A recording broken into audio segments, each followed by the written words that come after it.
창세기 말씀으로 새벽 제단을 쌓으면서 특히 최근에 와서는 야곱의 삶에 대해서 계속 말씀을 전하면서 제가 깨닫는 바가 있어서 오늘 말씀을 준비를 했습니다. 야곱이라는 사람, 야곱은 인간적으로 볼 때 정말로 문제가 많은 사람이었는데, 인격적으로 특히 문제가 많은 사람이었는데, 그런데 이상하게도 하나님은 이 야곱이라는 사람에게 많은 배려를 해주셨고 늘 선한 길로 인도해 주셨던 것을 보면서 저와 여러분도 그런 혜택을 받기를 간절히 원하는 마음에서 야곱을 향하신 하나님의 특별한 배려와 인도하심에 대해서 오늘 말씀을 나누도록 하겠습니다. 야곱은 쌍둥이 형 에서의 장자권을 축복을 가로챘고요. 그것 때문에 자기를 죽이려고 드는 이 형 에서를 피해서 밧단 아람이라는 곳에 있는 외삼촌 라반의 집으로 도망하는 신세가 됐습니다. 형 에서의 손길에서 벗어나려고 종일 도망치다가 이제는 해가 져서 야곱은 광야 한적한 들판에서 돌을 베고 잠이 들었습니다. 도망자가 되어서 들판에서 맞이했던 그 밤은 야곱에게는 정말 육체적으로 또 정신적으로 참으로 견디기 힘든 밤이었을 것입니다. 처절한 외로움과 두려움과 처량함, 어떻게 말로 다 표현할 수 있었겠습니까? 그러나 여러분, 우리 인생 소망의 끝자락은 하나님의 시작인 줄 믿으시기 바랍니다. 인생 소망의 끝자락은 하나님의 시작이다. 시작. 네. 참으로 감사한 사실은 야곱이 그렇게 고통과 절망과 두려움의 깊은 수렁에 빠져 있을 때 하나님은 야곱의 삶에 개입하셨고 야곱에게 꿈을 보여주셨습니다. 야곱은 꿈에 사다리를 보았는데 사다리가 땅에서부터 저 하늘 꼭대기까지 쫙 있는 사다리인데 그 사다리로 천사들이 오르락 내리락 하는 것을 보았고 그 사다리 끝에 제일 위에 보니까 하나님이 거기서 내려다보고 계신 것을 야곱이 꿈속에서 본 거죠. 그런데 그 하나님이 말씀하시기를 나는 내 조부 아브라함의 하나님, 이삭의 하나님이다. 땅의 모든 족속이 너와 내 자손으로 말미암아 복을 받으리라. 내가 너와 함께해서 내가 어디로 가든지 너를 지키며 너를 이끌어 이 땅으로 돌아오게 하리라. 내가 네게 허락한 것을 다 이루기까지 너를 떠나지 아니하리라. 이렇게 들렸을 것 같아요. 할렐루야. 네. 막막한 현실 앞에서 좌포자기에 빠져있던 이 야곱이 잠결에 보았던 이 꿈은 정말로 충격적인 소망이었습니다. 저는 여러분도 오늘 이 소망의 사다리를 보게 되는 체험이 있기를 축원을 드립니다.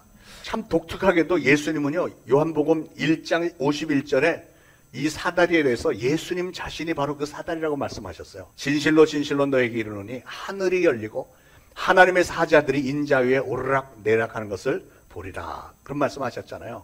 이 말씀을 묵상을 해보면 참 기가 막힌 말씀 같아요. 하나님과 우리 사이를 연결시켜주는 사다리가 바로 예수님이시고 우리가 저 하늘에 오를 수 있는 유일한 구원의 사다리가 바로 예수님이다. 그런 뜻이잖아요.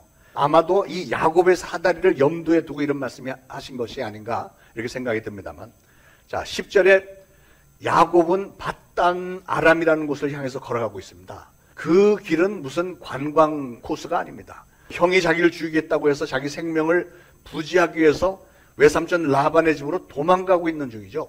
지금 야곱에게는 자기 평생에 그렇게도 원했던 이 장자의 축복권을 가로채는 일에 성공을 했다고 하는 만족이나 기쁨보다는 앞으로 펼쳐질 일에 대한 불안감밖에 없습니다. 욕심 때문에 아버지 이삭과 형 에서를 저렇게 분노하게 만들어 놓았으니 무슨 기쁨이 있었겠습니까? 야곱이 너무나도 지치고 곤비해서 땅바닥에 돌 하나 베고 잠든 이 야곱의 모습을 한번 상상을 해보십시오. 얼마나 초라한 모습입니까? 아니 장자도 아닌 사람이 굳이 왜 장자의 축복을 자기가 가로채느냐 말이죠. 그걸 차지하려고 막 머리 굴리고 아버지를 속여서 아버지의 축복 기도를 받아내긴 했지만 이게 무슨 축복입니까? 여러분, 우리는 그런 야곱을 쉽게 또 비판할 수 있습니다. 얄팍한 꼼수로 아버지와 형을 속이고 장자의 축복을 가로챈 나쁜 놈이다, 이렇게 쉽게 얘기할 수 있습니다. 그러나 사실은 우리 모두에게는, 저와 여러분 모두에게는 야곱의 그런 욕심, 그런 모습이 조금씩은 다 갖고 있지 않나요? 자기가 그토록 원했던 바를 다 성취했음에도 불구하고 이제는 오히려 도망자가 되어서 광야에서 돌베개를 베고 깊은 잠에 빠져있는 이 야곱의 모습이 혹시 오늘날 저와 여러분의 모습에 그런 모습이 좀 있지는 않은가 생각을 해봅니다. 세상의 것들로 만족을 얻어보려고 여러분 모두가 다 보면 열심히 분주하게 달립니다. 별의별 짓 다 합니다.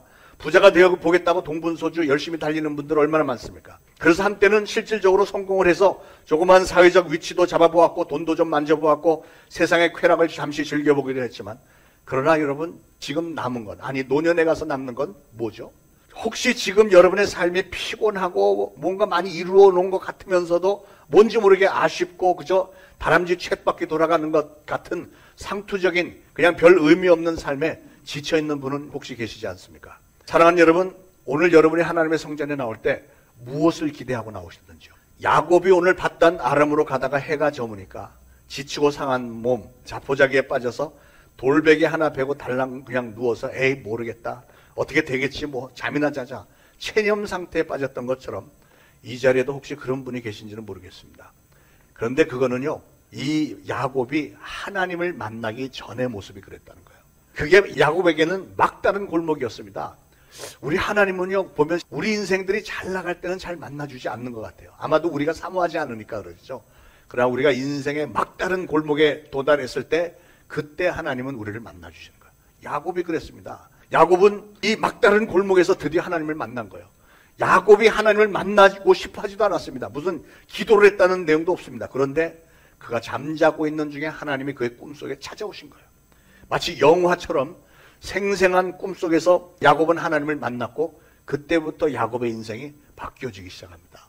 오늘 여러분에게도 이런 놀라운 만남이 있기를 축원을 드립니다. 오늘 야곱은 하나님을 만난 적이 없었을 때, 하나님의 뜻대로 살지 않고 하나님 밖에서 살았을 때 그런 인생의 모습과, 그리고 하나님을 꿈속에서라도 만난 이 체험을 한 후에 하나님 품 안에서 하나님과 동행하는 인생이 어떻게 달라지는지를 오늘 보여주고 있습니다.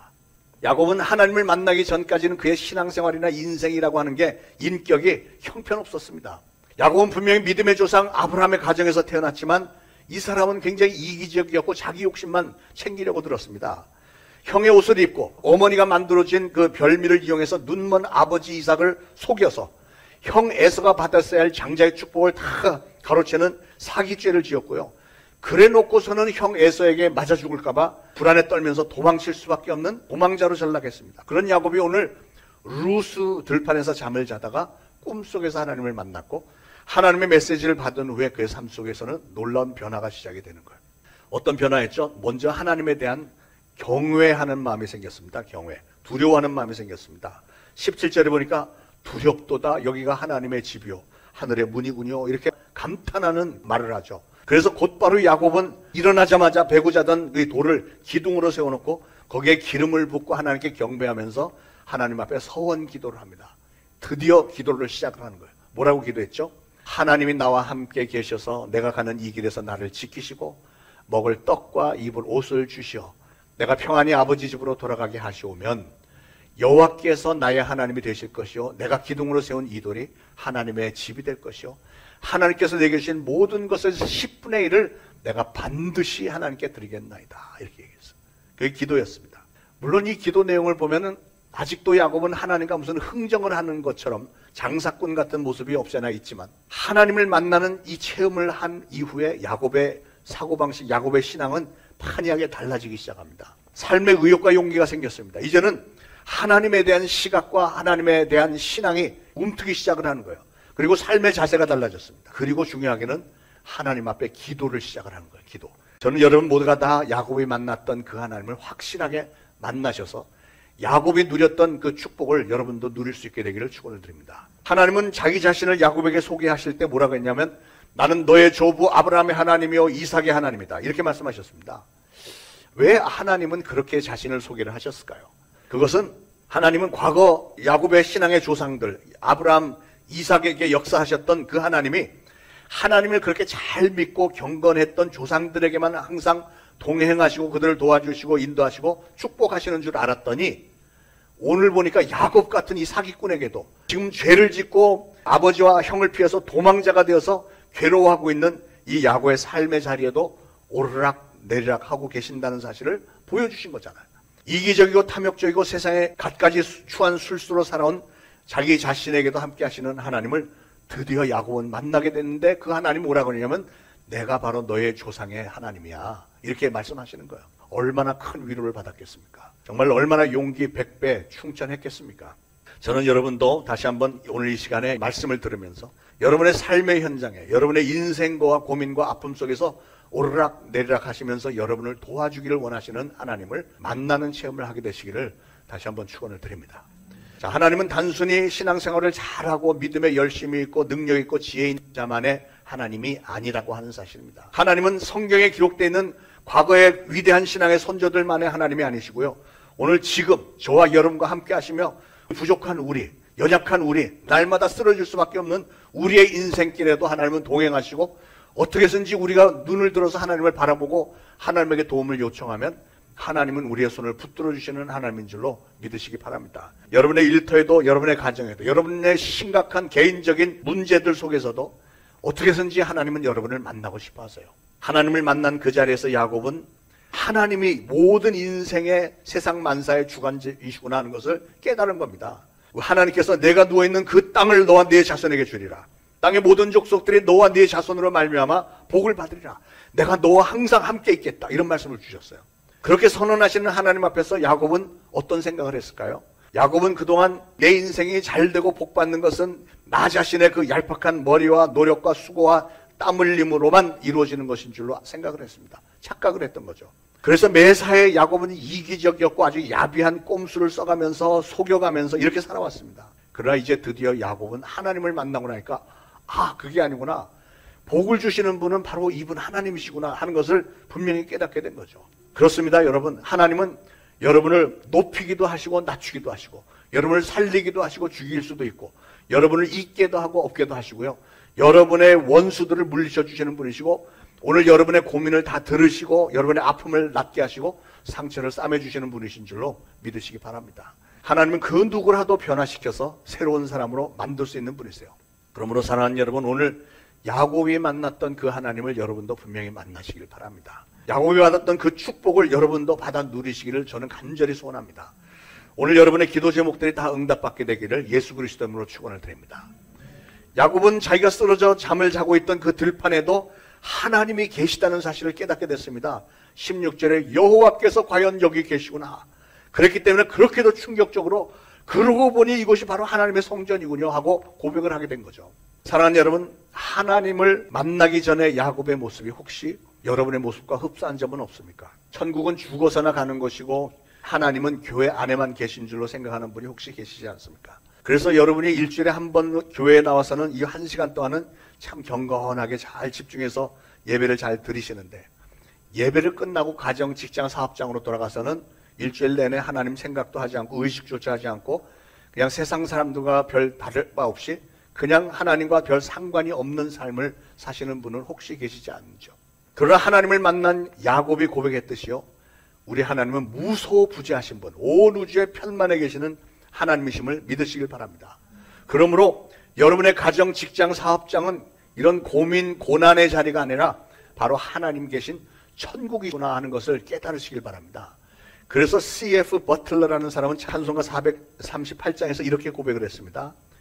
내 영혼이 은총 입어 중한 죄짐 벗고 보니 슬픔 많은 이 세상도 천국으로 화하도다. 2절 주의 얼굴 뵙기 전에 멀리 뵈던 하늘나라 내 맘속에 이루어지니 날로 날로 가깝도다. 3절 높은 산이 거친 들이 조막이나 궁궐이나 내 주 예수 모신 곳이 그 어디나 하늘나라 할렐루야 찬양하세 내 모든 죄 사함 받고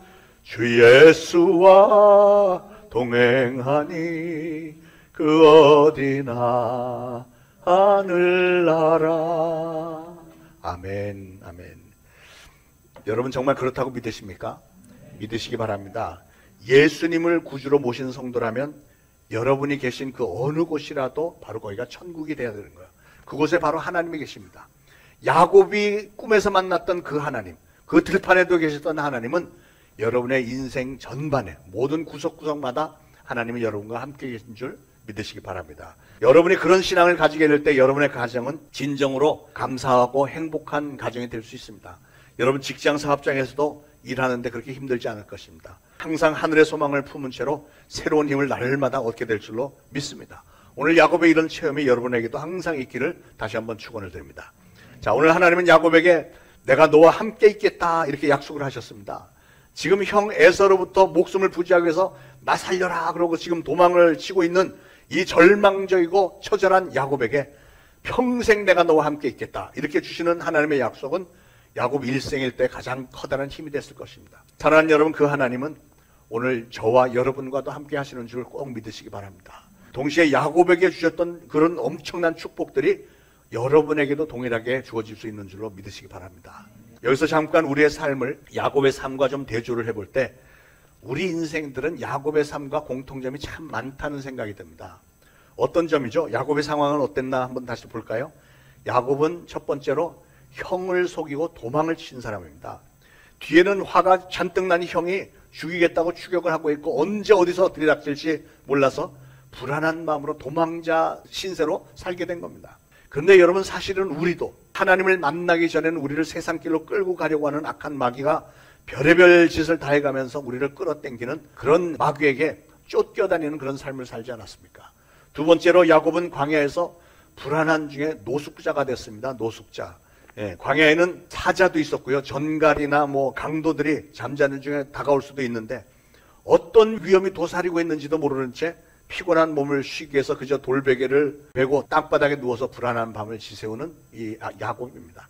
우리 인생 역시 세상이라고 하는 광야 한복판에 있습니다. 마귀가 우리 인생길에 어떤 재난을 들고 찾아올지, 어떤 사고를 일으키고 어떤 질병을 일으킬지 불안하기가 짝이 없는 것이 이 세상입니다. 세 번째로 야곱이 가는 길은 불확실한 미지의 세계입니다. 외삼촌이 살고 있다는 밧단 아람이라고 하는 것은 1200km가 넘는 먼 거리입니다. 서울서 부산이 450km인데 그거에 거의 3배나 되는 거리를 그 옛날에, 길도 제대로 나 있지 않은 그 옛날에 그냥 터덜터덜 아마 한 달은 걸어가겠죠. 그렇게 가서 자기 외삼촌을 어떻게 찾겠어요? 외삼촌이 어떻게 생긴 사람인지도 모르고 어디 사는 거 자세히 제대로 주소나 있겠어요? 앞에 되어질 일 한치도 내다볼 수 없는데, 그런데 야곱은 그 길을 향해서 가는 거예요. 그러니 얼마나 마음이 불안했겠습니까? 그런데 오늘날 우리가 살고 있는 이 세상도 마찬가지로 한치 앞도 내다볼 수 없는 그런 불확실한 세계죠. 언제 누구에게 무슨 일을 당할는지 그 누구도 알 수 없습니다. 자, 네 번째로 야곱은 의뢰할 만한 대상이 아무도 없었습니다. 그래도 부모님 집에 있을 때는 그렇게 불안하지 않았을 텐데 이제 떠나서 혼자서 그 먼 길을 혼자서 터덜터덜 가는 야곱, 얼마나 불안한 마음이 많았겠습니까? 그때는 아직 야곱이 하나님을 만난 적도 없고 기도도 해본 적이 없는 그때니까 얼마나 더 불안하겠어요. 그러나 하나님께서 꿈에 나타나서 내가 너의 평생에 함께 있겠다 이렇게 축복하셨을 때 야곱은 깜짝 놀라서 일어나서 하나님 앞에 제단을 쌓고 거기서 기도를 했습니다. 이 변화된 야곱이 이제 드디어 기도를 하는데 뭐라고 기도를 하죠? 내가 가야 할 길에서 나와 함께 하시며 나를 지켜주세요. 두 번째로는 먹을 양식과 입을 옷을 주실 것을 기도했고요. 세 번째로 그리고 아버지 집으로 평안히 돌아오게 해주세요. 그렇게 기도했습니다. 만약에 그렇게만 해주신다면 어떻게 하겠다고 야곱은 약속했죠? 첫 번째로 여호와 하나님께서 나의 하나님이 될 것이요. 그 말은 나는 이제 평생에 하나님만을 섬기겠습니다. 그런 뜻이고요. 두 번째로 내가 기둥으로 세운 이 돌이 하나님의 집이 될 것이요. 그러니까 자기가 베고자 하던 그 돌을 머릿돌로 삼아서 성전을 나중에 짓겠다는 얘기였고요. 세 번째로 하나님이 내게 주신 모든 것에서 10분의 1, 즉 11조를 바치겠습니다. 약속을 했습니다. 하나님은 그 기도를 들으셨고요. 그리고 야곱이 요청했던 모든 것을 다 주셨습니다. 다. 야곱과 함께 동행해 주셨고 모든 위험으로부터 막아주셨고 안전하게 보호해 주셨고 또 가서 라반을 잘 만났고 먹을 것 입을 것 풍성하게 주셨고 20년 만에 마침내는 최고의 부자가 돼서 고향으로 돌아오게 해주셨습니다. 그런데 문제는 야곱이라는 사람은 하나님을 만난 후에도 하나님으로부터 응답을 받기만 하고 자기가 서운한 것을 갑질한, 잊어먹어버리는 거예요.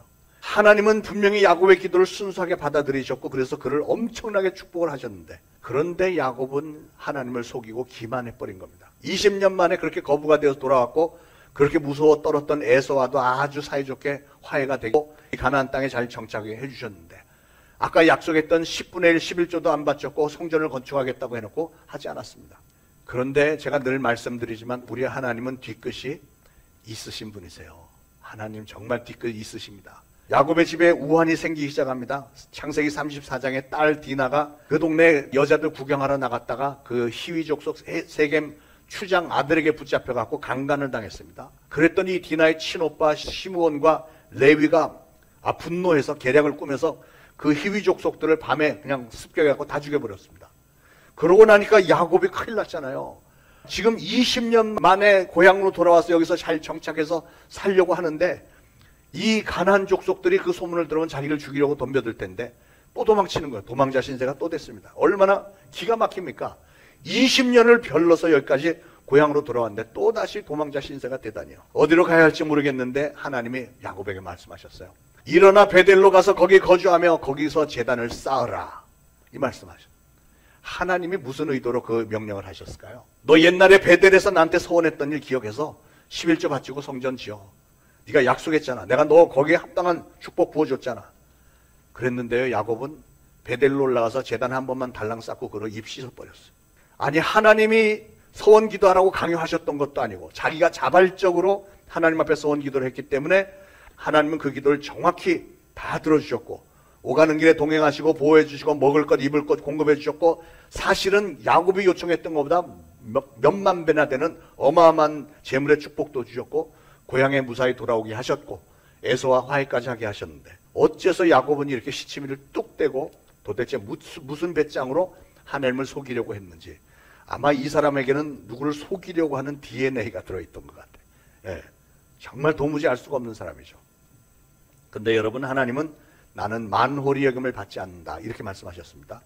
하나님은 뒤끝이 있으신 분이시기 때문에요, 야곱이 자기의 소원을 끝까지 지킬 때까지 하나님은 뒤끝이 있으신 분이세요. 그래서 곧바로 어떤 일이 벌어지죠? 야곱이 베델에 가서 제사를 지내자마자 그러고 그 다음 장면에서 갑자기 야곱의 가장 사랑하는 아내 라헬이 베냐민 막내 아기를 낳다가 산고로 죽어버리고 맙니다. 얼마나 황당한 사건입니까? 그렇게 했으면 야곱이 깜짝 놀라서 자기 소원을 지켰어야죠. 아이쿠, 하나님 잘못했습니다 하고 지켰어야지. 그러나 야곱은 여전히 요즘 말로 하면 기억이 나지 않습니다. 뭐 이래가면서 하나님과의 약속 지키지 않았어요. 하나님에게 끝까지 사기를 치는 거예요. 왜 그랬을까 생각해보면 야곱은 아마 마음속에 하나님이 내가 소원 지키지 않은 벌로 내 아내 라헬을 데리고 가셨으니 이제는 끝났겠지라고 착각을 했는지 모르겠습니다. 그런데 여러분, 하나님은 끝까지 가신다니까요. 어느 날 아들들이 피투성이가 된 요셉의 채색 옷을 들고 와서 이게 아버지 아들의 옷이 아닙니까? 그걸 보는 순간에 이 옷은 분명히 요셉의 옷인데 피투성이가 돼 있잖아요. 짐승이 요셉을 잡아먹었구나. 그때부터 얼마나 슬픔 가운데 남은 삶을 삽니까? 오랜 세월 애통했죠. 가만 보니까 지금 하나님은 야곱이 사랑하는 사람을 라헬을 데려가시고 또 가장 사랑하는 아들 요셉을 데려가시고 막 이렇게 하시는 거예요. 왜냐하면 서원 지키라는 얘기예요. 오늘 야곱의 얽힌 사건들을 돌아보면서 한 가지 의아한 것은 왜라는 질문입니다. 왜? 도대체 하나님은 왜 야곱을 선택하셨고 왜 그와 동행하셨고 왜 그를 축복하셨을까 하는 거죠. 자기밖에는 모르는 이기적이고 남에 대한 배려랑은 전혀 할 줄도 모르는 이 야곱을 하나님은 왜 그렇게 사랑하시고 배려하시고 축복하셨을까? 몇 가지 중요한 사항을 생각해 볼 수 있는데요. 첫째로 하나님은 언약의 하나님이시기 때문에 그렇습니다.